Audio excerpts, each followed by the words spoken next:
So we want to show you how to quantify your journey from not enough money to lots of money, or from sickness, arthritis in your hips, to feeling wonderful, or from a relationship that isn't working to one that is fabulous in all ways, or to a business enterprise that you can't get off the ground to one that is functioning so powerfully that thousands are employed and millions are benefiting. In other words, we want you to quantify your journeys between where you are and where you want to be.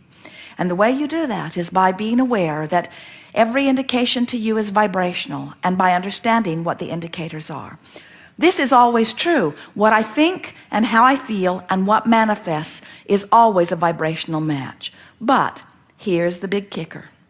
What manifests isn't manifesting instantaneously. So you've got all this leeway that makes you sloppy.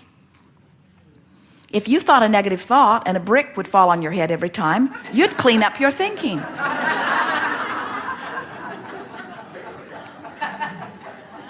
But you're not here to be punished about your thinking. You're here to understand your thinking. You're here to use your thinking, your focus, to create.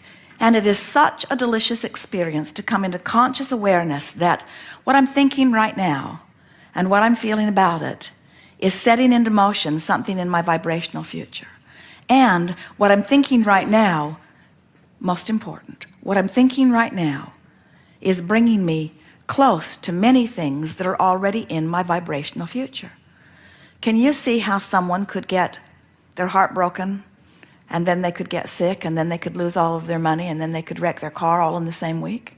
In other words, it's easy to understand how they get focused in that place of despair, and then the only thoughts that they have access to are thoughts like that, and so they just beat the drum of it, beat the drum of it, beat the drum of it. And if they've been doing it for a while, then their vibrational escrow is full of all that kind of stuff, and in a very short period of time they begin manifesting the results of how they've been feeling, you see.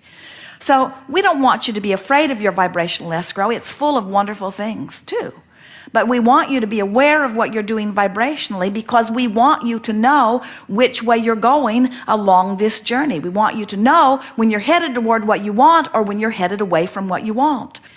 You can tell by the way you feel whether you are moving toward what you want or whether you are moving in opposition to what you want. That's what your guidance system is all about. You understand that, don't you? Never again will you ever feel negative emotion and not know what it means. So just stop and laugh, and most of all, make peace with where you are. That's the most important thing that we want you to leave this room with today. Because if you're here relative to money, or relative to abundance of any kind, or relative to wellness, or relative to relationship, if you're here and you want to be here, and you're condemning the fact that you're here, you cannot budge at all toward what you want, because your condemnation of where you are is holding you so much here. It's as if you've got your feet nailed to the floor. You've got to make peace with where you are. And think about it. When you give yourself a break, or when you give somebody else a break, when you try to make it better, when you try to make the best of something, don't you feel relief when you do that? Have you ever made a mistake?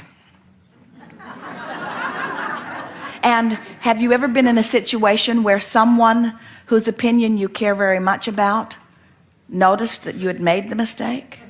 And then have you ever had the benefit of that person who you care very much about their opinion, who saw you make the mistake? Have you ever seen them laugh and say, "Isn't that the way we all do?" Esther tells people, the reason I'm so smart is because I've made all of those mistakes. I made them all. And then she offers a joke, like the one-armed alligator wrangler, she says, we learn as we go. In other words, looking for a way or a reason to diffuse the feeling. And when someone does that in the midst of your feeling uncomfortable about your mistake, what do you feel? You feel relief, don't you? In other words, someone has helped you make peace with where you are. When you try to make the best of something, you move closer into vibrational alignment with what you want. When you try to make the worst of it, you're moving in opposition. So why does anybody make the worst of it? Why do you make the worst of something? Well, you make the worst of it because every fiber of your being knows that things are supposed to go well for you. And when they're not going well, you're sort of freaking out because you know it is supposed to be better. And you've also had so many people say, now why did you do that? And so you've gotten in this habit of explaining, because you know most of the people around you don't really remember about this vibrational stuff. Most of the people around you are living very conditional love. They tell you, I live unconditional love, but they don't. What they're living is, when I see that condition, I feel good, so I'll vote for that. When I see that condition, I feel bad, so I'll vote against that. We'll do everything in our power to get that away from us. And we say, that's very conditional love. That's saying, change the condition so that I can have a better feeling response to the condition. And it never works. It never ever works, because when you're looking at the condition that needs to be changed, you're activating the condition that needs to be changed in you, and you are becoming more of the problem that you're wanting to solve. That's why terrorism is becoming more. In other words, you just cannot kill everybody that doesn't agree with you. You can't do it. You'll kill enough of them, and pretty soon you'll be down to the nitty-gritty that is just you guys, and you'll start disagreeing with each other. In other words, you cannot get to where you want to be by pushing against what you do not want. It never ever works, you see. So what do you do? What do you do when you're standing in the midst of a culture or an environment or a house or a marriage, a relationship, a situation where you clearly see things that you do not want to see? What do? They make you feel bad when you see them. Don't you want to instruct those people to clean up their act? Little Kate, granddaughter Kate, 3 years old, adorable in every possible way. Esther looks at her and turns inside out with love. Kate is the perfect being. She is so lovable, so easy to love. Just look at her, just listen to her, just remember her, just think about her in any way, upside down, all around. Just think about her, and love radiates from you. And shouldn't everybody damn well be that way? In other words, shouldn't everybody be that lovable? When you got a lovable one like that, sure makes you not like the ones that aren't lovable very much. And don't they all owe it to you to be just that lovable? And we say, therein lies your problem. There are lovable ones that you love, and then there are not lovable ones that you hate. And then you demand that they change the way they be so that you can feel better. And we say, oh, what a big job you have. Just when you get your son understanding what you need to be happy, trained really well, he meets some girl and does what she wants.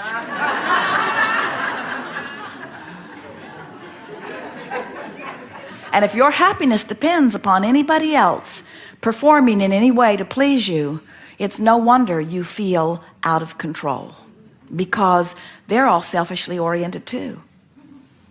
One of the most humorous things we ever hear is when a very selfish one says to you, don't do that, you selfish one. And what they mean is, don't satisfy your selfishness, satisfy mine. And you just got to wonder, who gets to decide whose selfishness gets to be satisfied? And we say, Source has decided long ago. Everyone gets to have their selfishness satisfied. Every perspective of self is of paramount importance to Source. And when you are in alignment with your own desire, your world will be perfect. When you think about it, if every point of consciousness standing in every situation were preferring something and Source was answering every preference, then wouldn't the whole be better off? So how is it that you got in competition with one another? How is it that you came to believe that if he gets what he wants, somehow I'm deprived of what I want? Why do you put yourself in competition for the same prize when the resources are infinite? In fact, the resources expand exponentially to the percentage or the perfection of your desire. When you want it, if this time-space reality has given you the facility to desire it, to identify it, to want it, this time-space reality has the facilities to provide it for you in manifestation. You couldn't want it if it wasn't possible to get it, you see. So when you understand that you are not in competition for any resources at all, you never say, well, I have been well for the last 10 years, 20 years, 30 years. I've been well for as long as I can remember. So I'm going to be sick for the next 10 years and allow some poor sick person to have my share of wellness. You don't do that, do you? Why not? because you don't see the relationship between your receiving of the wellness and their not receiving of it. You don't think you're sucking up the wellness. And yet, relative to abundance or money, you often think that the rich guy's getting more than his fair share. So you want to chop up the pie and distribute it evenly, only to discover that it all ends up back in his pile again really soon. So you divide it all up and spread it all out evenly again, and it all ends up over in his pile again very soon. And you say, what's going on? I must not be worthy. And we say, no, you're just beating the drum of not enough money. He's beating the drum, money comes easily to me. He's beating the drum that says, they can't take it away from me as fast as I can earn it. He's beating the drum that says, this is an abundant universe and all good things come to me. And it's fun to figure out how to let it in. And I'm not taking score of my well-being by my money. I'm taking score of my well-being by how good I feel. And this is really fun. I'm really enjoying the money flowing into my experience. There's a poor guy over here saying, you've got all the money. You've got all the money. How come you've got all the money? Why do you think he's got all the money? You get a few billion people complaining that he's got all the money. Sure, he's going to get all the money. In other words, the things you vote most against, you're really voting for the other side. When you vote against somebody, when you push really hard against something that you do not want, you're holding yourself in vibrational discord to something that you do want. In other words, you help the other guy win over and over and over and over in pushing against what you do not want. Well, this has been fun. We are eager to talk with you about anything that is important to you. We want to help you to realize that you are the creator, that you are the vibrational attractor, that you have guidance within you, and we will show you how to move up the emotional scale. Can you separate the pain that you're feeling in your body from the emotion that you're having about it? Is it possible to hurt in your body and feel hopeful? It is. And when you separate the emotion from the physical action state of being, is it possible to be bound in traffic that is not moving at all and be happy? Or when you're bound in traffic that is not moving at all, to just owe it to the world to be frustrated out of your mind? Frustrated out of your mind, practice it often enough, and you will be bound in traffic everywhere you go, even where there usually is not traffic that is binding. The universe will find a way of helping you to rendezvous. You'll brush your teeth just that much longer. You'll take that one more phone call, or you'll forget what you're doing and turn left instead of right, and you'll find yourself right in the middle of what you've been practicing vibrationally. But if you're sitting in traffic and you're enjoying what you're hearing on the radio or on your tape player, if you are sitting in traffic and you're singing with your kids, looking at the flowers out the window, making the best of your moment, making peace with where you are and choosing your vibration rather than letting the conditions choose your vibration. In other words, you're doing your own thinking. You're not just responding to conditions.